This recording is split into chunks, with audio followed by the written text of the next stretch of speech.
My Voron 2.4 is running but not well. So this video, we're gonna fix it and see about finishing off the build finally. There is a glaring problem with this machine, and it comes down to these cable chains and my own dumb fault. There will be plenty of you out there who might want to facepalm when I tell you the next thing. I built the harness for this machine out of silicone wire. I know. The cable chains are also jam-packed full of wire because I didn't have 22 gauge and 24 gauge for some of the signal wires that I would have liked to have had, so it's like 18 gauge and 20 gauge, and they're just completely packed full of wire. So they're causing somewhere some connectivity issues. You are fine, baby girl. There's a thunderstorm going on outside right now. She's recently developed a new fear of thunderstorms, apparently. So if you hear it in the background, sorry. But if you hear her whining in the background, you'll know why. At first I noticed the RGB LEDs on this thing were not lighting up the right color, and now they're just not lighting up at all. But what I also have noticed is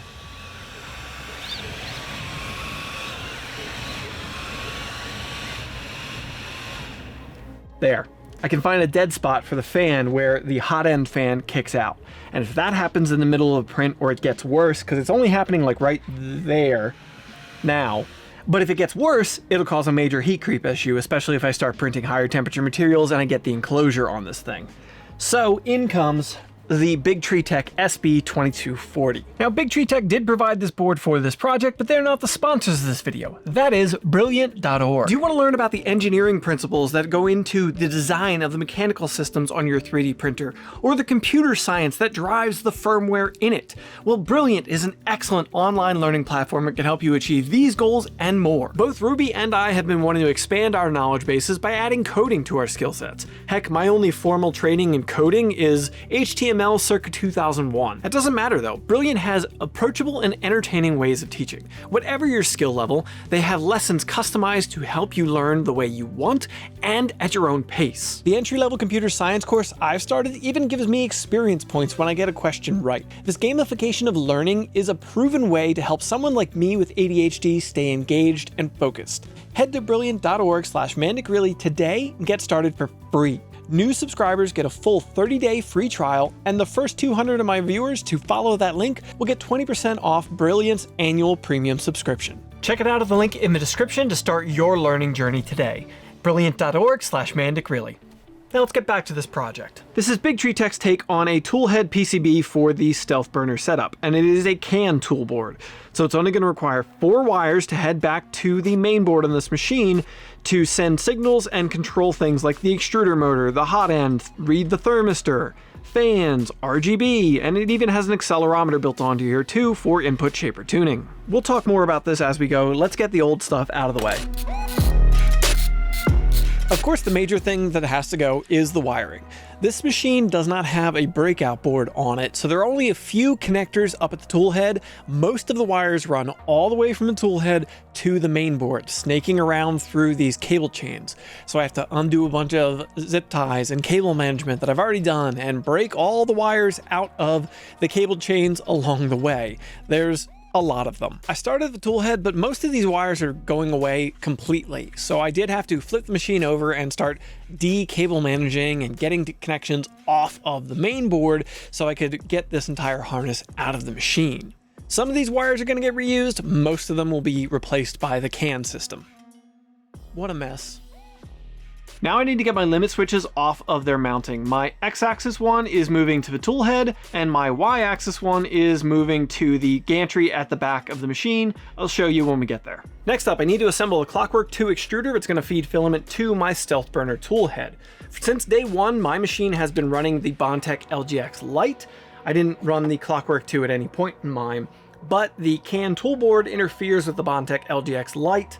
There is a mod that would allow the two of them to be used together, but I don't love the aesthetics of it as it has a bump out on the side of it to allow more clearance for some parts, and there are some geometry issues with it when I opened up in CAD that I didn't feel like spending time to fix up when I can just run the Clockwork 2. Inside of this Clockwork 2, to drive the filament, I'm going to use this gear from Mello. This is one of the integrated shaft designs.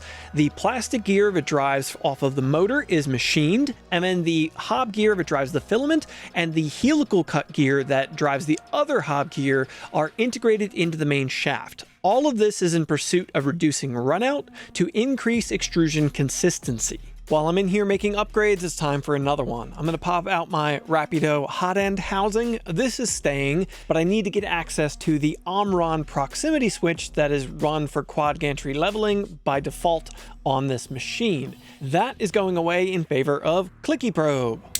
If you missed it, I discussed when I built the Voron 2.4 with 3D printing nerd Joel that we installed this on his machine as well. It uses a micro switch as a bed level sensor and magnetic mounting system, so it can be removed from the tool head while printing, but it can be used for quad gantry leveling or bed meshing. Assembly of the Clockwork 2 extruder is simple. As long as you can follow the Voron team's instructions, it's a breeze to put together, as is the installation of the toolhead PCB. It uses the PCB spacer that is included with the Stealthburner STLs, and it comes with its own mounting hardware. BigTreeTech did a solid job building on the HeartK PCB design to create this toolboard, except the wiring. They use 1.25mm pins in it, and it's just way too small of connectors. If you look at the reviews of this board just about anywhere, the comments or whatever you can find about it, so many people are complaining about how small the connectors and pins are. It is difficult for me to just tell you how much of a pain they are. Let's take a look at them in a macro view. This is a macro lens looking at the connector and the pin. And this is a comparison to a standard JST-XH 2.5mm pin. JST-XH pins can be annoying on a good day, but they're not nearly as bad as these ones that are half the size of them. I broke my thermistor wire for my hot end 4 times trying to get the pin onto it and then into the connector it was supposed to fit into. And I consider myself pretty good at crimping wires. This was just a pain. Anything bigger than 24 gauge wires and you are going to have trouble fitting them into these connectors. And a lot of people are going to have wires bigger than that. My limit switch for my X-axis and my Klicky Probe's wiring are both 20 gauge wires. They look like fat sausages sticking out of these connectors.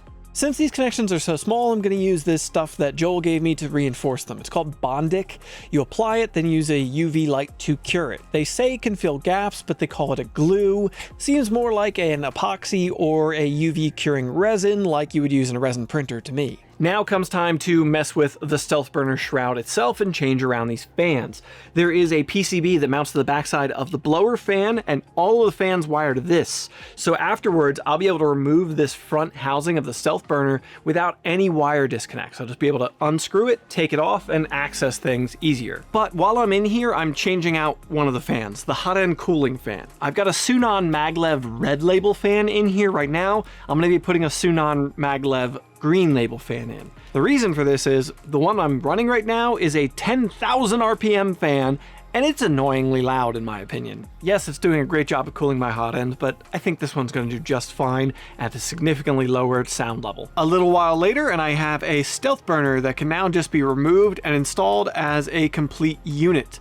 It's got the quieter fan in there, and everything's wired up, and we'll go through that one connector. While I was at it, I also updated the look of the Stealthburner with the hex pattern on the face of it and printed a new one clearly. I also designed this new PCB door cover that is ventilated to get some airflow to that toolhead PCB and has a hex pattern of its own. Now it's time to get this thing wired up. I'm going to first make sure that the cable's not pulling too much tension at any point and restricting my movement within the build volume. With my length good, you'll notice the cable is awfully floppy and loose. It doesn't look good, and I'm worried it might catch on something. So I'm going to reinforce it with this nylon filament that I'll tape to it. This is a trick I learned from the Prusa Mark III kit, and it's a great way to reinforce wires that still need to freely move. To clean it all up, I'm going to sleeve over the entire thing with this purple braided PTFE sleeving that should match my aesthetic and reinforce things a little more too. Measuring the sleeving is as simple as running it along the length of the cable and just following that path, maybe adding a little bit of length because as the braid expands, it will shorten the whole thing just a little bit.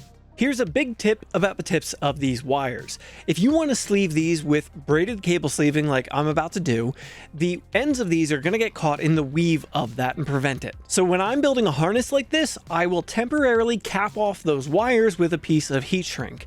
This will make feeding them through the sleeving significantly easier. Once they're out the other end, we can just pop off the temporary heat shrink and go back to terminating the wires as needed. And now between the sleeving and that filament taped to the cable, it has significantly more structure and is not flopping all over the place. Looks so much better if nothing else.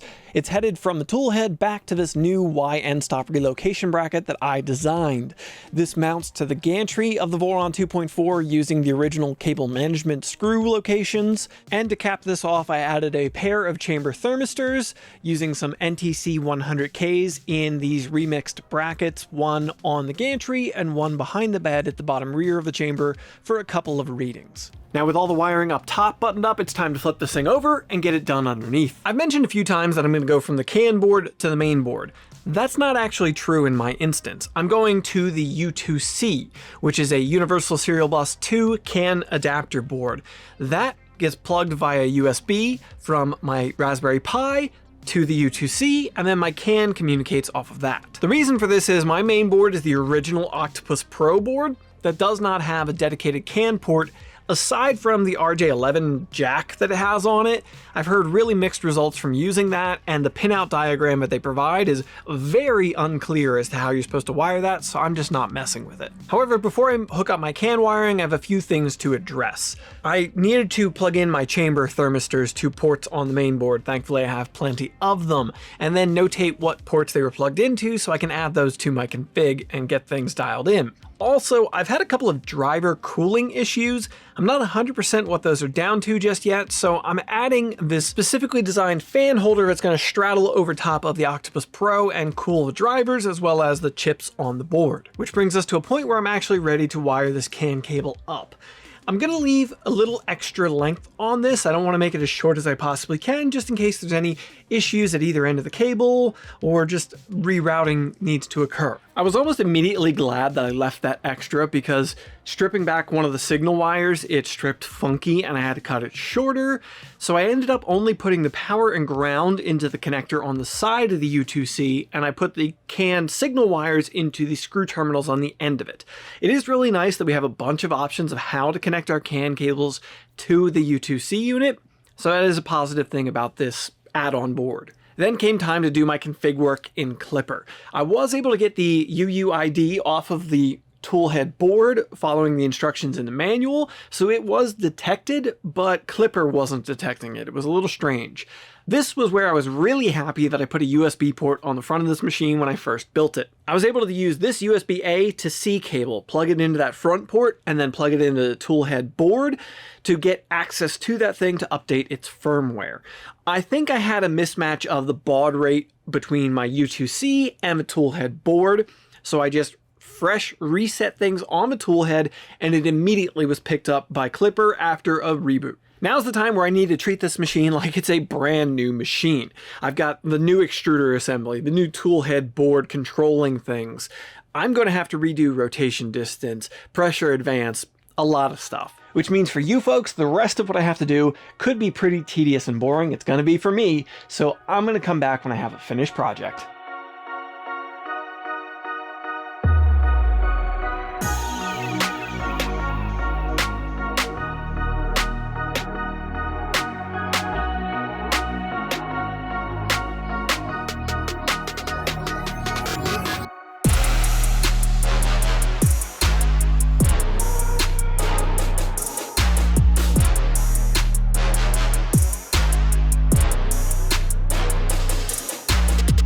And an indeterminate amount of time later, I have a complete Voron 2.4. Well, minus the front doors. I left those off so I can film into the build volume. I'm only printing PLA at this second anyway, so whatever. First and foremost, printing this vase, I might as well get it out of the way. That gear in the extruder, the Clockwork 2, is beautiful. Extrusion consistency on this vase mode print is freaking excellent. This is Area 1 co-extrusion silk PLA, and it just looks gorgeous sighting along the length of the Z-axis. Before we talk about the can system and a couple of the fairly big issues that I had getting this set up, let's talk about some of the stuff I added onto this machine finishing it up here. Mind you, I started this build, I checked right before I filmed this, 1 year and 1 week exactly ago. And here we are, finally, with a complete Voron 2.4. One of the final details that I added is these top handles. These are a solid design. I really like these. They're not only well designed, but they're beefy. This thing is not light, so picking it up off of my workbench, putting it on the floor, putting it on the shelf can be a little cumbersome, and these handles absolutely make it easier. On the right front of the machine, I added the filament spool holder. That is a bearing roller design. I remixed it ever so slightly, but it's largely just what you can already download.